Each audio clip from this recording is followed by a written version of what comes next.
চাঁদাবাজি করেছে এবং এক এমপির বাসায় সে সাবেক এমপির বাসায় সে কিন্তু টাকা চাঁদার জন্য সে গিয়েছে, তাকে কিন্তু হাতে নাতে ওখান থেকে অ্যারেস্ট করেছে এবং তার বাসায় দেখবেন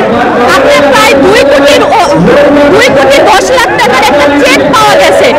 তারা এই যে আপনার এনসিপি যে দালালগুলো আছে এরা বিভিন্ন জায়গায় চাঁদাবাজি করে, এরা বিভিন্ন সময় বিএনপির নাম এবং ছাত্র দলের ভাইদেরকে নাম দিয়ে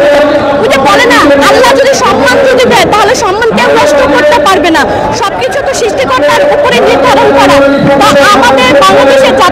বাংলাদেশের জাতীয়তাবাদী ছাত্রদল যেরকম পরিশ্রম করেছে, যেরকম রাজনীতি থেকে আন্দোলন করেছে, তাদের সম্মান কিন্তু পুরোটাই দিয়েছে। দেখেন এনসিপি আজকে কি অবস্থা, এরা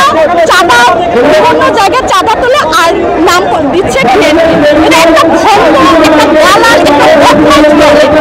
আমাদের দলের ভারপ্রাপ্ত চেয়ারম্যান তারেক রহমানকে নিয়ে তারা যে বিভিন্ন সময় প্রমাণ দিয়েছে